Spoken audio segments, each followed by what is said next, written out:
Assalamualaikum warahmatullahi wabarakatuh. Saya Silvi Yulia dari kelas B, NPM 1850380. Di sini saya akan menjawab pertanyaan poin ke-7 dan poin ke-8.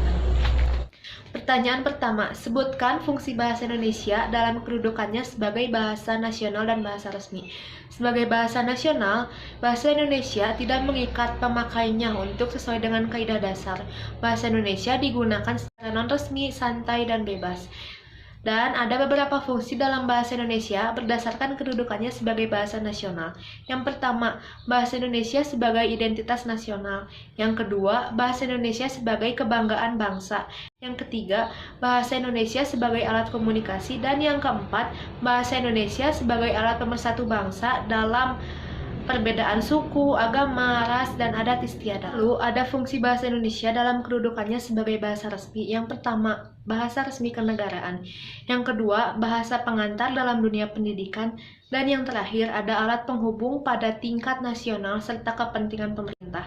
Bahasa Indonesia dipakai dalam hubungan antar badan pemerintah dan penyebar luasan informasi kepada masyarakat untuk kepentingan perencanaan dan pelaksanaan pembangunan serta pemerintahan.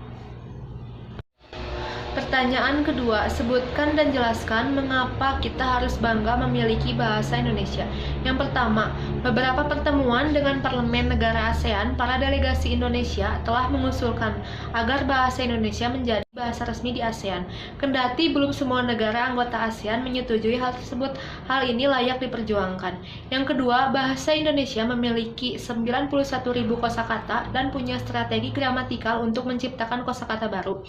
Yang ketiga, bahasa Indonesia ternyata banyak dipelajari di beberapa negara maju seperti Jepang, Australia, dan negara-negara lainnya. Yang keempat, bahasa Indonesia juga pernah digunakan dalam acara pelantikan seorang wali kota di Amerika. Wali kota Somersworth ini mengucapkan sumpah ikrarnya dalam bahasa Indonesia. Sekian jawaban yang saya dapat sampaikan, kurang lebihnya mohon maaf. Wassalamualaikum warahmatullahi wabarakatuh.